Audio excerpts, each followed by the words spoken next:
사람이 참 지혜로운 것 같지만 살다 보면 사람같이 어리석은 존재도 없습니다. 사람이 마치 천년만년 살 것처럼 살죠. 나도 언젠가는 죽을 것이라고 생각하면서도 그 언제 죽을지가 아직은 멀었을 것이라고 모두들 그렇게 살고 있습니다. 그렇지만 성경은 우리의 인생이 풀과 같다고 그렇게 말하고 있습니다. 정말 우리의 인생은 짧습니다. 이 짧은 인생을 잘 살아야 하는 것입니다. 한 번 가면 다시 이 세상의 삶이 오지 않기 때문에. 여러분, 그러면 어떻게 사는 것이 인생을 가장 잘 사는 것일까요? 짐승은 죽으면 가죽을 남깁니다. 사람은 죽으면 이름을 남깁니다. 여러분, 이름을 남기고 죽으면 잘 산 것일까요? 또 내가 정한 목표를 그 목표를 다 달성하고 만족을 가지고 죽었으면 잘 산 것일까요? 여러분, 우리가 아무리 이 세상에 태어나서 모든 것을 다 이뤘다 하더라도 그것이 이 세상에 한정된 것이라면 잘 살았다고 할 수 없습니다. 그 사람이 아무리 무대에 많은 영향을 미치고 많은 이름을 남겼다고 하더라도 내가 죽어서 다시 살아나지 못한다면 아무 소용이 없겠죠. 그래서 가장 인생을 잘 사는 것이라면 살아있는 동안에 영생을 소유한 것입니다. 여러분, 아무리 고생을 하면서 살았다 하더라도, 아무리 아무것도 가진 것이 필요 없이 살았다 하더라도 만일 그 사람이 영생을 얻고 죽었다면 그 사람이야말로 가장 잘 산 것입니다. 근데 이 성경은 이 생명이, 영생이, 영원한 생명이 예수 그리스도 안에 있다고 그렇게 말씀하고 있습니다. 요한복음 14장 6절에 보면 예수께서 가라사대 내가 곧 길이요 진리요 그다음에 뭐라고요? 생명이니 그렇게 말하고 있습니다. 이 생명이 예수 그리스도 안에 있는 것입니다. 예수님만 혼자서 그렇게 주장하는 것이 아니고 성경 전체가 그렇게 말하고 있습니다. 그래서 요한도 요한 1서 5장 12절에 보면 아들이 있는 자에게는 생명이 있고 하나님의 아들이 없는 자에게는 생명이 없다고 그렇게 말했습니다. 그래서 바울은 이렇게 권면했습니다. 히브리서 12장 2절에 믿음의 주요 또 온전케 하시는 이 예수를 바라보자 했습니다. 우리에게 영생을 주실 수 있는 생명이신 그 예수 그리스도를 바라보고 살아야 된다는 것입니다. 이 세상에서 일어나는 모든 불행한 일들, 모든 나쁜 일들은 다 예수 그리스도를 바라보지 않고 살기 때문에 일어나는 일들입니다.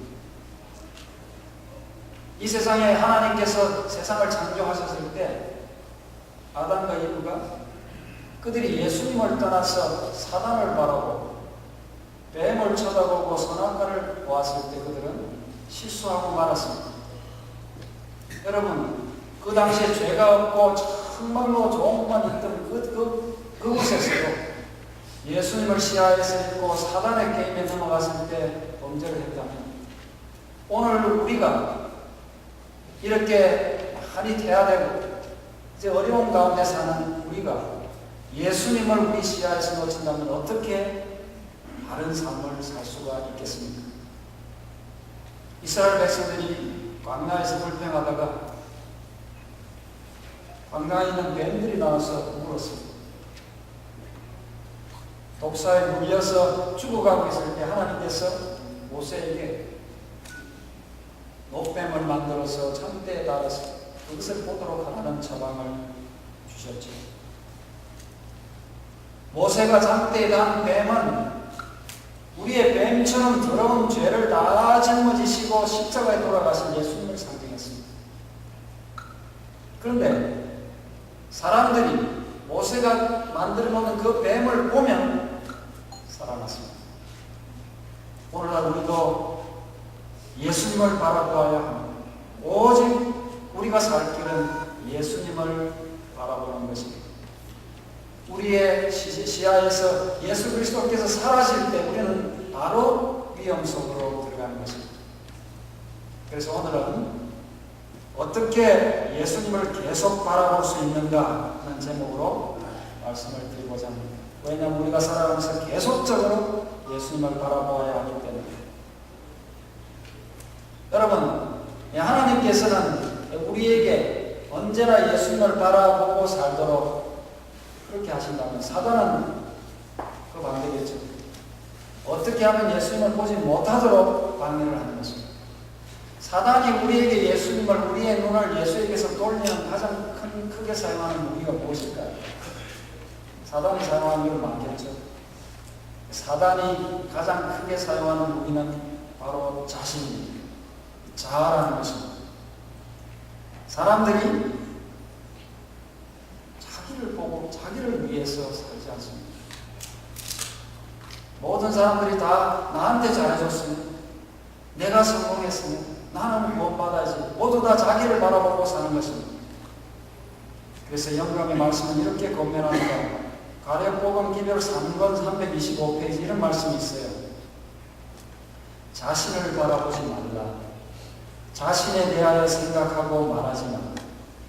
그대는 그대가 행하는 어떤 선한 행위로도 스스로를 구원시킬 수 없다. 주 예수께서 그대를 죄를 지고 가는 자로 삼지 않으셨다. 그러면서 구주를 생각하라. 그대의 죄를 지고 가는 분에게 내려놓으라. 그렇게 말했습니다. 또 증언복음 2권 341페이지에 이런 말씀이 있습니다. 형제자매들이여, 우리는 쳐다봄으로써 변화하게 됩니다. 하나님과 우리 구주의 사랑을 언제나 생각하고 하나님의 완전한 성품을 명상하고 믿음으로 그리스도의 의를 우리의 것으로 주장함으로써 우리는 동일한 성품으로 변화를 입게 된다. 그렇게 말했습니다. 여러분, 그러면 우리가 예수 그리스도를 바라보고 쳐다보고 살아야 되겠는데 어떻게 하는 것이 예수님을 바라보고 사는 것일까요? 많은 사람들이 내가 예수님을 바라보고 산다고 할 때 막연하게 생각합니다. 예수님을 한번 만났으면, 그 예수님의 얼굴을 한번 봤으면, 보지 못한 사람도 막연하게 그 예수님의 어디서 봤던 사진을 상상하는 것입니다. 뭔가를 보려고 자꾸 생각해요. 그렇죠? 그래서 우리가 보는 것이 중요하기 때문에 그림도 그려놓고 또 목걸이에 뭐 십자가도 달고 하기도 하고 그렇게 하고 있죠. 혹시 기도 중에라도 꿈에라도 예수님이 한번 나타나줬으면 좋겠다. 보고 싶죠? 저희 와이프가 한 번은 꿈을 꿨는데 예수님이 제일 맛있더라고요. 근데 저희 와이프는 반갑게 예수님을 맞이해야 되는데 겁이 나가지고 도망가요. 도망가서 숨어 있는데 예수님이 오셔가지고 가자고 저희 와이프를 데려가시더라고요. 참 좋은 꿈입니까? 그래서 저도 나도 그런 꿈 한번 꿔봤으면 좋겠다. 그렇게 생각했습니다. 그런데 여러분, 그 꿈을 얼마나 오래 기억하고 그 꿈만 생각하고 있으면 예수님을 보는 걸까요? 그럴 수는 없는 것입니다. 예수님을 바라보는 것은 예수님의 얼굴을 생각하는 것이 아닙니다. 제가 오늘 예수님을 바라볼 수 있는 여러 가지 얘기들을 할 것인데 잘 기억하시고 간직하시고 예수님을 언제나 생각하시는, 바라보시는 분이 되시기 바랍니다. 이 예수님을 바라보는 것은 우리가 무슨 절에 가서 부처를 만들어 놓고 그것을 보고 있다든지 이런 어떤 형상을 보는 것이 아니고 먼저 성경을 통해서 예수님의 말씀을 읽고 듣고 배우고 그 의미를 생각하는 것입니다. 그리고 예수님의 생애와 말씀의 의미를 묵상하고 또 쉬지 않는 기도로 예수님과 대화하고 또 그 다음에 무엇을 하든지 내가 하는 모든 일이 그분의 뜻과 일치하는가 언제나 생각하면서 예수님의 뜻을 따라서 사는 것을 말합니다. 좀 길고 복잡합니까? 제가 하나하나씩 말씀드리고자 합니다. 우리는 이미 이것을 알고 있지만 우리 생활에 잘 적응을 하지 않기 때문에 예수님을 자꾸 우리 시야에서 놓치는 것입니다. 여러분, 오늘 이 원칙들을 귀담아 듣고 내가 한번 그렇게 정말로 예수님을 언제나 바라보고 살겠다고 결심하는 여러분이 복이 있는 사람입니다. 여러분, 하나님께서 귀 있는 자는 들을지어다 했죠. 여러분, 이 귀한 지금 도전 앞에서 여러분들 늘 예수님을 바라보고 사는 사람들이 되기를 바랍니다. 먼저 예수 그리스도를 바라보는 첫째 비밀은 말씀을 보는 것입니다. 믿음은 들음에서 나고 들음은 하나님의 말씀을 듣는 것이죠. 그래서 요한복음 17장 3절에는 영생은 곧 유일하신 참 하나님과 그의 보내신 자 예수 그리스도를 아는 것이라고 했습니다. 여러분, 예수님을 알지도 못하는 예수님을 바라볼 마음이 있겠습니까? 또 예수님의 성품이 어떤지도 모르는데 예수님을 어떻게 보고 싶겠습니까? 제가 제 아내를 몰랐을 때는 제 아내를 볼 마음도 없었겠죠. 말아야 되죠. 그런데 어느 날 어떤 여자가 나타났는데 그 사람하고 눈이 맞아가지고 서로 알게 되고 그 사람이 나를 사랑한다는 것을 알게 된다부터는 제 마음이 어떨까요? 늘 그 사람을 생각하는 것입니다. 그래서 그 사람을 깊이 알면 알수록 사랑하게 되니까 밥이라도 며칠이라도 동그라면 굶겠어요. 일주일 내내 책만 좀 봐주시면 책만 봐주겠어요. 나를 업고 남산을 올라갑시다 하면 올라가겠더라고요. 아니까. 사랑하게 되니까. 여러분, 우리가 예수님을 바라보지 못하는 것은 예수님을 알지 못해서 그렇습니다. 잘 알지 못해서 그렇습니다. 우리는 말씀을 진지하게 읽고 그 말씀 속에서 예수 그리스도를 만나야 합니다. 오래전에 제가 성경을 읽다가 한 번은 스가랴서를 혼자서 연구하고 있었어요. 많은 말씀 가운데 우리가 예수님을 만날 수 있지만 저에게 한 번은 스가랴서를 읽는데 정말 예수님의 가슴이 내 가슴에 싸하게 울려오는 말씀이 있었어요. 스가랴서 13장 6절입니다. 혹이 그에게 묻기를 내 두 팔 사이의 상처는 어찌니냐 하면 대답하기를 이는 나의 친구 집에서 받은 상처라 하리라. 이 말씀을 읽는데 제 가슴이 울렁이고 정말 예수님의 그 마음이 전해 오더라고요. 이 말씀 하나만 그런 것이 아니고 특별히 어떤 때 그렇게 영감이 오는 것입니다. 한 경험을 그냥 말씀드리는 것입니다. 여기서 이 두 팔 사이의 상처란 말이 번역하기가 힘든 원어예요. 그래서 어떤 성경 번역본에는 두 손에 있는 상처라고도 번역이 되어 있고 어떤 번역본에는 두 손 사이에 있는 가슴에 받은 상처라고 그렇게 번역해 놓게 되어 있어요. 예수님이 나를 친구라고 찾아오셔가지고 나를 위해서 상처를 입으셨구나. 친구의 집에 와서 친구 대접도 받지도 못하고 내가 그분을 잘 모셔야 되는데 내가 그분에게 후대접하고 아무것도 한 일이 없는데 그분은 그런 나를 위해서 십자가에 달렸습니다. 그 마음이 생기더라고요. 여러분, 우리가 말씀 가운데서 예수 그리스도와 가슴이 많이 통하면 통할수록 우리는 예수님의 그 마음을 더 알게 되고 예수 그리스도가 우리 마음 가운데서 우리의 시야에서 사라지지 않는 것입니다.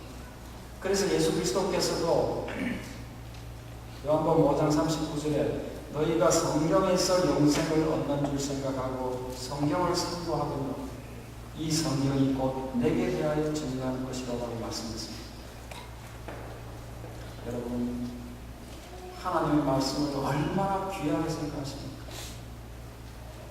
얼마나 그 말씀을 귀중하게 생각하시고 읽고 명상하십니까?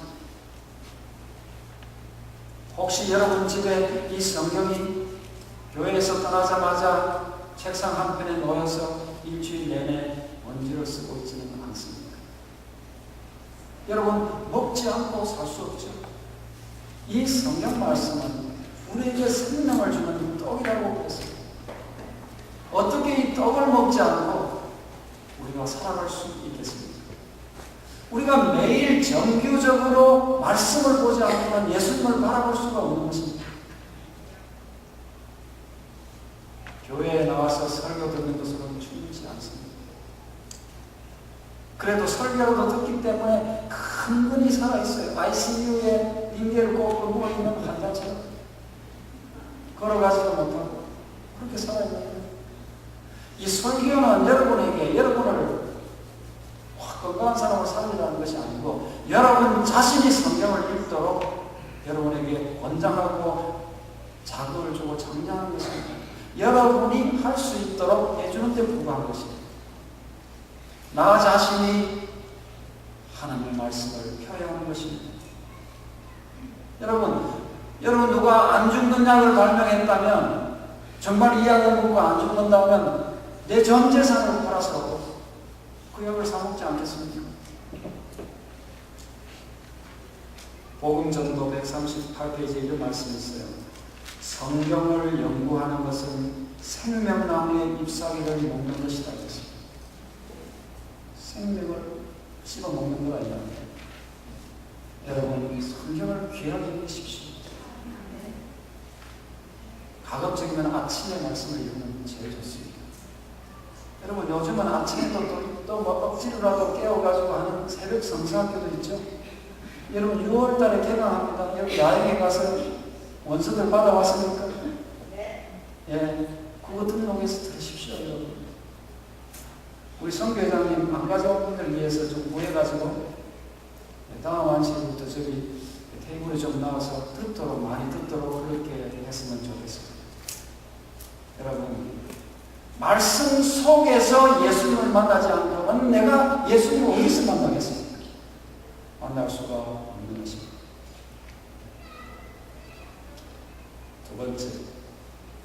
두 번째 예수님을 늘 바라볼 수 있는 비결은 기도하는 것입니다. 복음교역자 254페이지에 이런 말씀이 있습니다. 기도는 영혼의 호흡이며 영적 힘을 얻는 비결이다. 이 외에 어떠한 은사라도 기도를 대신하지 못하면 영혼의 건강을 유지하게 하지 못합니다. 기도는 사람의 마음을 생명의 샘이신 그리스도와 접촉하게 합니다. 영적 경험을 더욱 튼튼하게 합니다. 여러분 그리스도를 접촉하고 그리스도를 바라보게 하는 것은 뭐를 통해서 한다고요? 기도를 통해서 하는 것입니다. 우리가 기도를 하면 하나님한테 하는 거 아닙니까? 하나님과 접촉되는 거 아니겠습니까? 그럼 우리는 기도해야 됩니다. 기도를 게을리하거나 또 형편을 따라 기도를 가끔 중단하였다 계속하였다 하면 하나님께 대한 믿음을 잃게 한다. 그리고 영적 기능이 마비되며 영적 경험은 원기를 잃고 허약해진다고 그랬습니다.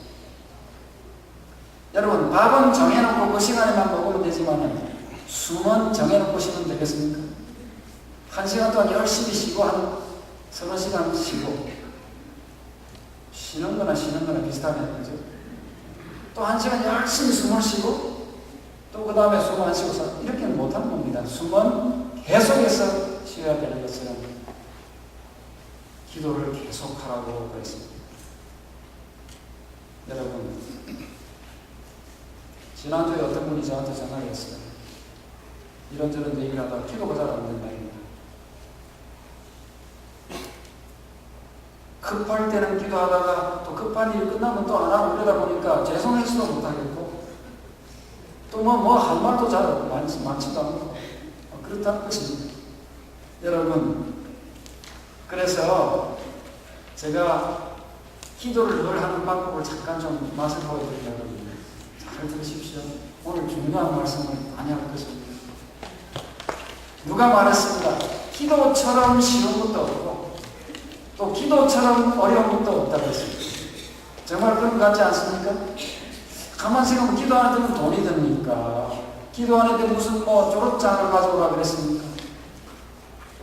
세금을 받습니까? 기도만큼 쉬운 게 없습니다, 사실. 그럼에도 불구하고 기도하라고 하면 한 2, 3분 하고 그냥 한 말이 떨어지죠. 네, 그래서 늘 기도할 수 있는 몇 가지 팁을 드릴 테니까 여러분 응용하시기 바랍니다. 먼저 제일 중요한 것은 기도하기를 결심해야 합니다. 그래서 기도하라니까 그냥 뭐 하고 뭐 말씀 보라는 게 이렇게 하는 게 아니고 말씀도 내가 언제 읽겠다고 결심을 하는 게 중요합니다. 여러분 한 번의 결심이 여러분의 운명을 바꿀 수 있어요. 결심하셔야 되겠죠? 네, 기도를 결심하십시오. 저는 이 전화기에 뭐 아침에 일어나서 하는 거니까 점심하고 저녁에는 잊어버릴 수 있기 때문에 알람을 해놨어요. 오늘은 지금 안식이니까 안 울리지만 10시 되면 울립니다. 12시 되면. 또 저녁 되면 울리고. 안 잊어버리죠. 바쁘게 살다 보면 잊어버리지 않습니까? 결심해야 됩니다. 일단 해야 됩니다. 기도를. 하지도 않고 어떻게 잘할 수 있습니까? 근데 수영을 배우고 싶은데 육지에서만 왔다 갔다 하면 수영을 배우겠습니까? 일단 들어가야 안 되겠습니까? 기도도 해야 되는 것입니다. 그래서 먼저 결심하십시오. 두 번째는 기도 시간을 정하십시오. 정규적으로 기도하는 것은 기도를 해야 항상 하게 됩니다. 정규적으로 기도를 안 알아보는 사람이 무슨 뭐 항상 기도를 하겠습니까? 그래서 내가 결심하면서 언제 기도를 하겠다고 결심해 보시기 바랍니다. 그 다음에 기도 노트를 적는 것도 방법입니다. 내가 뭘 위해서 기도하기가 자꾸 써놔야 기도할 게 생기지 않은 그런 건 없지 않습니까? 어떤 분들은 또 남을 위해서도 기도해야 되는데 오늘 우리 겨우 주소록을 프린트하고 있어요. 제가 잊어버리더라도 지금 복사를 하고 있는데 테이블에 좀 놔주십시오. 그럼 우리 교우들의 이름이 쫙 있습니다. 그걸 놓고 기도해도 좋아요. 보면서 앞에 기억부터 시작해서 쫙 나가면서 이분을 위해서도 기도하고 그러면 기도 오래 할 수 있겠어요? 없겠어요? 오래 할 수 있겠죠. 네, 그렇게 좀 했으면 좋겠습니다. 또 여러분 교회에 좀 일찍 오셔가지고 기도부터 좀 하십시오. 그냥 와가지고 잠이 부르고 기도하고 있는데 돌아가지고 앉는 것보다 일찍 와서 기도 먼저 하고 마음을 준비하고 예배에 참석하면 훨씬 좋겠죠. 여러분 바빠서 제가 그런 줄 아는데 뭐 그렇다고 또 창피해서 안 오지 마시고 가급적이면 일찍 오셔서 기도하시고 또 찬양도 기도거든요. 송서기도 참여하시고 그렇게 하고 예배. 또 여러분 예배 다 끝나고 집에 확딱 싸가지고 가지 마시고 밥 먹고는 다 와가지고 조용히 기도하십시오. 좋겠죠? 교회만큼 기도하기 좋은 것이 어디 있겠습니까? 기도를 기회만 있으면 찾아서 하려는 그런 마음을 가져야 하겠습니다. 그 다음에 내가 기도할 말이 없다고 생각하는 분들은 성경을 읽고 그 말씀을 바탕으로 기도해 보십시오. 이것은 대단히 좋은 방법입니다. 제가 발견한 방법 중에서는 제일 좋은 방법 중에 하나예요. 일단 말씀을 읽어야 되니까 말씀을 읽고 그 말씀에 바탕을 해서 그 말씀을 명상하면서 기도를 하는 것입니다. 예를 들어 볼까요? 만약 오늘 제가 말씀을 읽었는데 보리떡 5개, 물고기 2마리로 5,000원을 넣은 장면을 읽었다고 합시다. 그러면 그것을 생각하면서 기도해 보는 것입니다. 하나님 저도 그곳에 있었으면 참 좋겠습니다. 이것도 기도 아니겠습니까? 꼭 뭐 주십시오 이것만 기도입니까? 하나님 제가 만일 그 아이의 형편에 처해서 저도 배가 고파 죽겠고 저 먹을 것밖에 없는데 제가 거기 있었다면 저도 과연 그것을 내놓았을까요? 물어보는 것입니다. 그것도 기도가 될까요? 안 될까요? 기도가 되는 것입니다. 하나님 저도 그런 환경을 처했을 때 정말 나도 배가 고프지만 예수를 위해서 그것을 드릴 수 있는 사람이 되게 해주십시오. 그렇게 할 수 있겠습니까? 할 수 있겠죠. 얼마든지 기도를 해낼 수 있겠죠. 또 하나님 제가 혹시 보리떡만 줄 수 있을지 모르지만 우리 집에 있는 그 고급 비싼 전자제품 그걸 하나님이 달라고 하시면 제가 드릴 수 있을까요? 하나님 그것도 하나님이 원하시면 드릴 수 있게 해주십시오. 뭐 이런 저는 얼마든지 기도할 수 있겠죠. 그렇게 말씀을 바탕으로 해서 기도하면 참 좋습니다. 그러면서 하나님 제가 영적 양식만 육신적 양식만 나누는 사람이 아니고 영적 양식도 예수님에게 드리고 또 사람에게 전파될 수 있도록 나눠주신 사람이 되게 해주십시오. 이렇게 기도가 자꾸 이렇게 증가되어가고 발전해 가는 것입니다. 그 다음에 또 모든 기도 모임에 참석해야 합니다. 새로 기도에 모임에 오면 좋겠습니까? 그 기도하는 시간 아닙니까?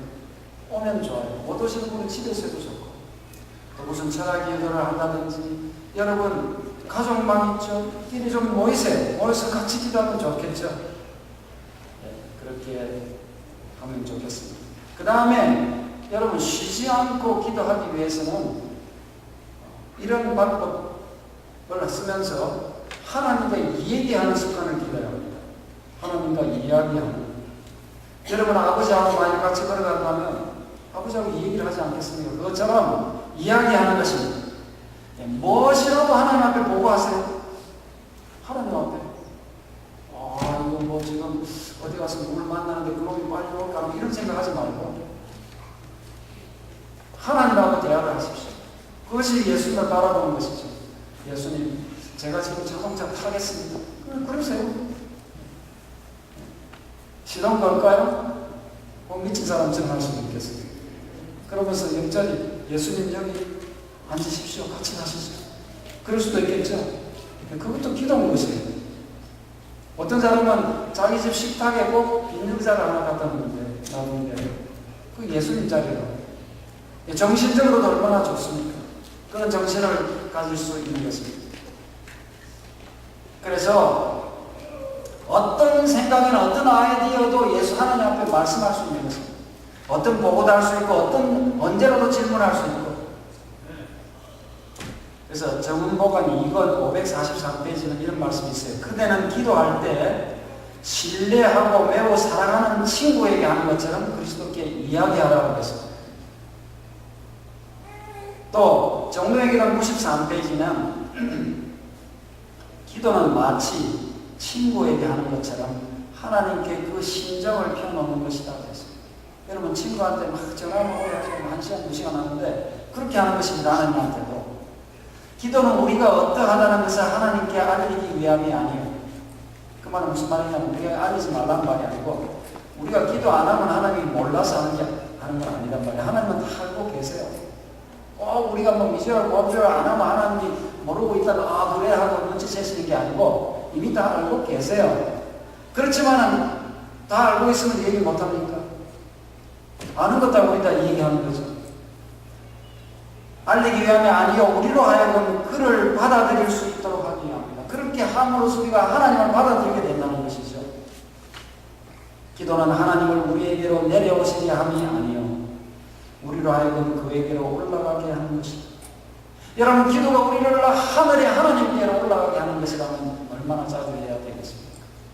우리는 비록 이 땅에 죄악 세상에 살지만 기도를 통해서 하나님의 보좌 앞으로 올라가는 것입니다. 여러분 기도할 때 그 사람은 이 땅에서 무릎을 꿇고 있지만 지금 거룩한 보좌 앞에 앉아 있는 것입니다. 얼마나 아름다운 모습입니까? 정은보감 2권 60페이지에는 귀중한 기도의 특권을 올바르게 이해하거나 이용하는 사람들은 별로 없다고 했습니다. 우리가 예수님께 나아가 우리의 모든 필요를 그분께 알아야 한다. 우리는 큰 문제는 물론이요 사소한 걱정과 번거로운 것들도 그분께 가져갈 수 있다. 우리를 번거롭게 하거나 괴롭히는 것은 무엇이나 기도로서 주님께 가져가야 합니다. 우리가 매 발걸음마다 그리스도의 임재의 필요를 느끼게 될 때 사단은 유혹할 기회를 거의 갖지 못하게 될 것입니다. 매 발걸음마다 그리스도를 기도하면 그리스도를 바라보는 거 아닙니까? 그럴 때 사단이 기회를 못 잡는다는 것이죠. 우리의 가장 선량하고 동정 깊은 친구로부터 우리를 떠나가게 하는 것이 사단의 계획적인 노력입니다. 우리는 예수님 외에는 아무도 우리의 절친한 친구로 삼지 말아야 합니다. 여러분 우리의 베스트 프렌드가 누가 되어야 된다고요? 예수님 되어야 되는 거죠. 여러분 기도해요.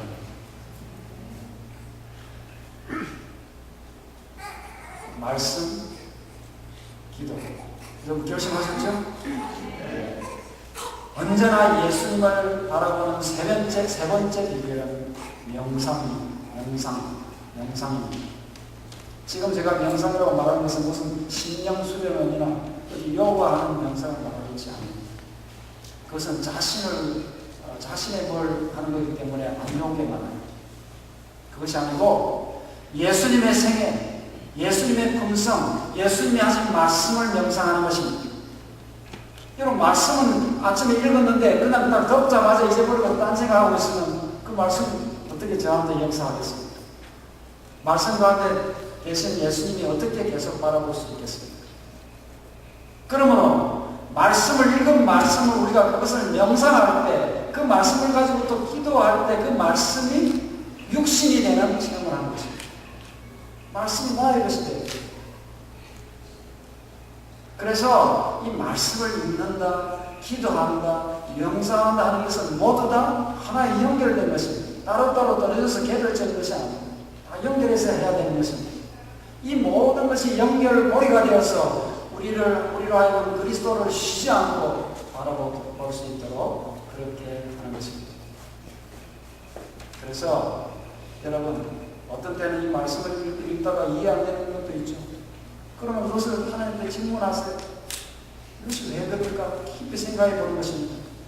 또 우리가 그 말씀을 명상할 때는 그 말씀을 어떤 배경에서 썼는가, 또 그 말씀의 형태는 무엇이고 그 말씀의 의미는 무엇일까, 그 말씀을 주신 목적은 무엇일까, 이런 여러 가지들을 생각하면서 그것을 묵상해 보는 것입니다. 그리고 또 말씀을 읽었을 때 그 말씀을 명상할 때는 그 읽은 말씀에 질문을 붙이면서 그 질문을 내가 질문하고 그 답을 내가 생각해보고 하는 것도 방법입니다. 예를 들어서 예수님께서 우물가에 사마리아 여인을 만난 얘기를 오늘 읽었다고 합시다. 그러면 여러 가지 질문 그냥 해보세요. 좋은 질문일 수도 있고 별로 안 좋은 질문일 수 있지만 누가 뭐라 그럽니까? 자기가 지금 명상하고 있는데 예를 들어서 예수님이 큰 먼 길을 그렇게 배하고 보고 목이 마르도록 왜 가셨을까? 생각해 보는 겁니다. 또 예수님이 여자한테 물부터 달라 해놓고 물을 마셨다는 기록이 없죠. 예수님이 그 물을 마셨을까? 안 마셨을까? 생각할 수 있겠어요? 없겠어요? 생각한다고 누가 잡아갑니까? 네, 생각하는 겁니다. 그 여인이 예수님과 그 간단한 대화 속에서 어떻게 그 사람이 이분이 메시아임을 금방 그렇게 알아차렸을까? 그런 생각 해볼 수 있을까요? 이 서기관과 바리새인 큰 지식이 많은 사람은 그렇게 말해도 못 알아듣는데 이 이방인 여인은 어떻게 그렇게 빨리 물질을 잴 수 있을까? 이유가 있지 않겠어요? 예, 그런 등등 제가 그냥 이 예를 들어 드리는 것입니다. 질문을 하고 답을 해보면서 명상하는 것입니다. 또 좋은 말씀을 새기면서 그렇게 명상하는 것입니다. 그래서 우리가 말씀을 보고 예수 그리스도의 마음을 헤아려보고 또 그 말씀을 깨닫고 예수 그리스도를 만나기 위한 마음으로 우리가 말씀을 보고 기도하고 명상할 때 성령께서 우리에게 점점 더 깊은 깨우침을 주시겠죠. 그러면서 우리는 예수님을 더 깊이 사랑하고 늘 예수님을 생각하게 되는 것입니다. 어떤 때는 그 몇 달 돼도 그 말이 무슨 뜻인지 모를 수가 있어요. 그러다 어느 날 하고 깨닫는 날이 있어요. 자기가 실험하고 고민하는 그 말씀이 이랬구나 하고 깨달아지면 대단한 거죠. 그러면 전도하지 말라고 전도하는 거예요. 말씀이 이런 게 있더라. 그래서 나오는 거예요. 그리고 기쁨이 오고 말씀이 더 불송이처럼 달아지는 거예요. 달아지는 것입니다. 여러분, 우리가 말씀을 읽고 명상하는 가운데 정말 그 말씀을 읽는 것이 이 세상에 어떤 책을 읽는 것보다 어떤 연속극을 보는 것보다 더 재미있어가지고 그런 모든 것이 다 싫어지고 내가 그냥 신앙에 있으면 말씀을 보겠다. 그런 우리 믿음의 성도들이 되시기를 바랍니다.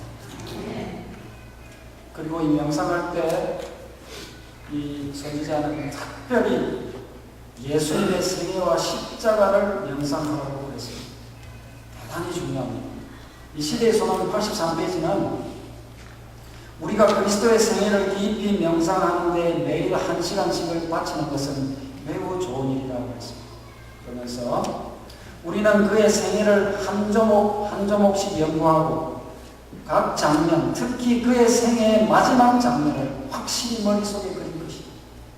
이와 같이 우리가 우리를 위한 그의 크신 희생을 깊이 생각하고 그에 대한 우리의 신뢰는 더욱 굳어질 것입니다.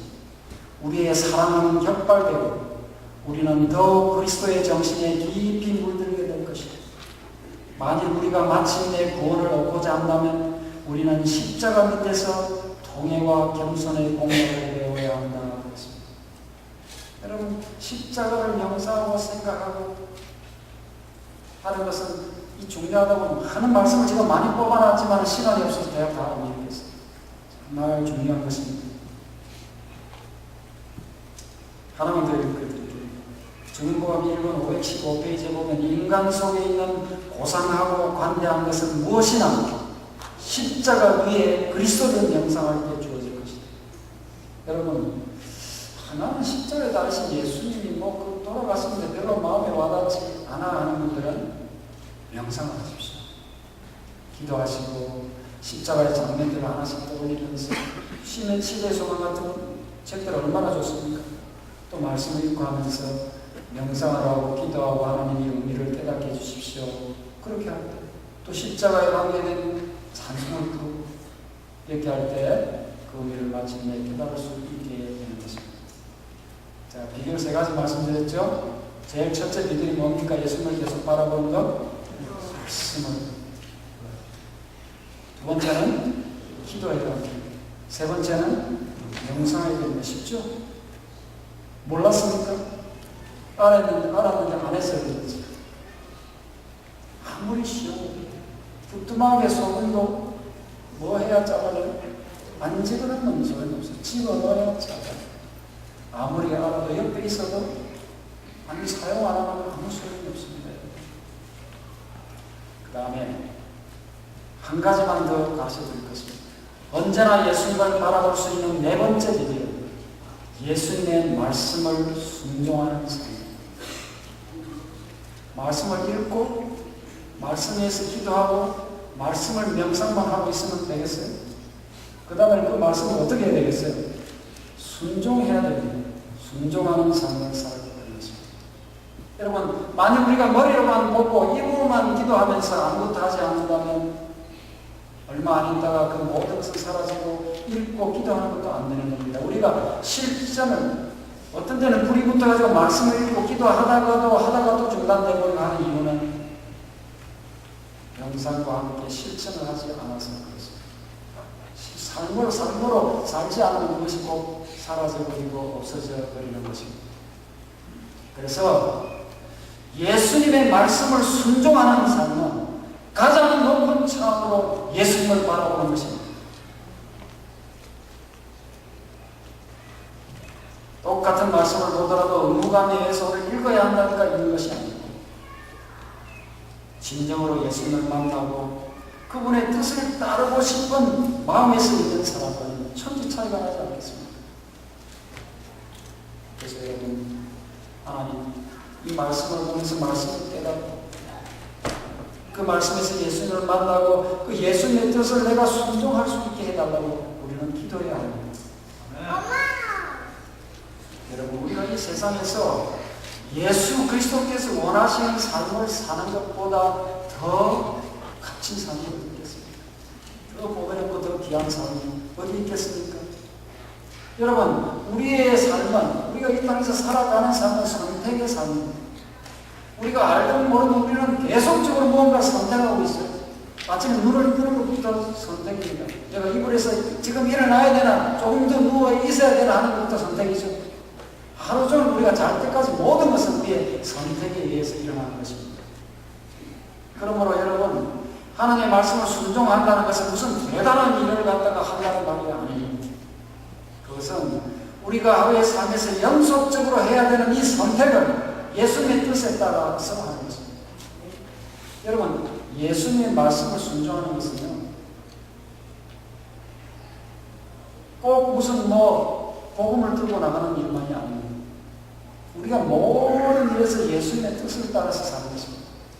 어떤 사람은 성경 말씀을 읽으면서도 세상 생각하는 사람이 있습니다. 그럴 수도 있겠죠. 기도를 하면서 딴생각하는 사람이 있어요, 없어요? 다 같이 기도하겠습니다. 하고 있는데 나는 지금 집에 가가지고 이럴 때 있어요, 없어요? 그런가 하면 세상의 세속적인 일을 하면서도 예수 그리스도 일을 할 수도 있어요. 여러 생각하고, 여러분, 우리 하나님을 믿는 사람들 그 일을 잘해야 되겠어요? 어영부영해야 되겠어요? 나 성경 읽고 전도해야 되니까 일을 대강 해야 되면 되겠어요? 하나님을 믿는 사람은 더 열심히, 더 성실하게 일을 하면서 이것 말씀을 명상하면서 그렇게 살아가는 것입니다. 그것이 순종입니다. 기도로서 하나님의 사랑을 깨닫고 그분의 뜻을 따를 수 있는 지혜와 힘을 늘 우리는 구해야 되는 것입니다.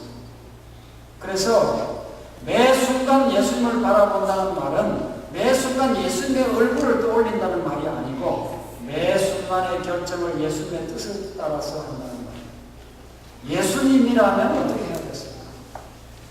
내가 지금 오늘 이 일을 하기로 했는데 갑자기 전화가 와서 이걸 좀 도와달라 하면 그 결정을 어떻게 해야 되겠습니까? 예수님이라면 어떻게 하겠습니까? 내가 오늘 교회를 가야 되는데 지금 누가 급한 일이 있으니까 좀 와서 우리 지금 동창 모임이 있는데 와서 좀 사회 좀 봐달라고 무슨 생각을 해봐야 되겠습니까? 예수님이라면 어떻게 하십니까? 생각해야 되는 것입니다. 그래서 우리가 먹는 것도 입는 것도 대화하는 것도 또 쉬는 것도 또 공부하고 실천하는 것도 예수님과 상의하고 예수님의 뜻을 따라서 행동하는 습관을 가져야 되는 것입니다. 바로 그것이 쉬지 않고 기도하는 것이고 매 순간 예수님을 바라보는 것입니다. 여러분, 아브라함 링컨의 유명한 게티스버그 연설이라는 게 있죠. Of the people, by the people, for the people 하는 말이 있죠. 이 말이 참 우리가 그 패턴을 갖다가 이용하면 좋겠다는 생각을 했어요. 국민에 의한 국민을 위한 정부가 이 지구상에서 사라지지 않을 것을 결심해야 합니다. 우리는 이 논리를 예수님을 바라보는 데 적용해 봅시다. 예수를 위한 사람으로 살아봅시다. 예수의 사람, 예수에 의한 사람, 예수를 위한 사람으로 살아가는 것입니다. 여러분, 이 하나님께서 주신 이 교회를 섬기고 교회 집회에 참석하는 것은 대단히 중요합니다. 예수님이 특별히 교회를 세우고 올라가십니다. 교회의 머리는 무엇이죠? 예수님이십니다. 그래서 특별히 마지막에 모이기를 피하는 어떤 사람들의 습관같이 하지 말라고 그랬습니다. 그날에 예수님 오실 날이 가까움을 볼수록 더 철저하게 모이라고 그랬습니다. 그러므로 모든 기회를 우리는 다 하려면 함께해야 하는 것입니다. 여러분, 하늘은 어쩌다가 이렇게 묻어 있다 보니까 도매금으로 가는 것이 아닙니다. 여러분. 마태복음 11장 12절을 보면 침례 요한의 때부터 지금까지 천국은 침노를 당하니 침노하는 자는 빼앗는다. 이 천국을 침노하는 자가 빼앗는다. 침노한다는 말은 탈취한다는 말, 뺏는다는 말. 이 천국은 뺏으려고 달라드는 사람이 가진다는 말이죠. 여러분, 그러므로 예수 그리스도를 바라보는 일을 멈추지 말고 미루지 말고 하나님께 굴복하고 예수 그리스도를 명상하고 예수님을 따르는 삶을 살기로 결심하고 그것을 위해서 기도하고 힘을 주시기를 간구해야 하는 것입니다. 여러분, 예수 그리스도를 바라보고 예수 그리스도의 말씀대로 살아가는 삶보다 아름다운 삶은 없습니다. 그보다 더 즐거운 삶은 없습니다. 제가 집에서 제일 기쁠 때가 있는데요. 뭐 기쁜 일이 많겠지만은 제일 큰 기쁨은 제 아내가 줍니다. 근데 제 아내가 어떨 때 제가 제일 기쁜지 아세요? 제가 처음 공양했는데요. 제 아내가 신앙 반찬을 해가지고 잘 만들어서 맛있게 갈비씨 남편을 잘 모르고 줄 때일까요? 아닙니다. 그냥 하루 그렇게 해서 그냥 뭐 해도 보통 또 와이프가 좋은 거 사준다 해서 샤핑을 가면 제가 제일 즐거울까요? 그렇지 않나요? 저희 와이프가 한 번씩 말이죠. 무슨 일을 하면서 찬송을 콧노래로 찬송을 부르요. 그러면 그 순간이 제가 이 살면서 삶의 보람을 느끼고 제일 즐겁더라고요. 야, 이 와이프가 저렇게 즐겁구나. 지금 하나님 앞에 찬송하고. 그래서 여러분, 찬송은 바로 기도 아닙니까?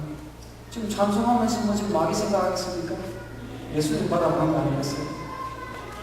그러므로 여러분, 이 명상하고 기도하고 찬송이 포함됩니다. 감사가 포함됩니다. 감사를 해야 되는 것입니다.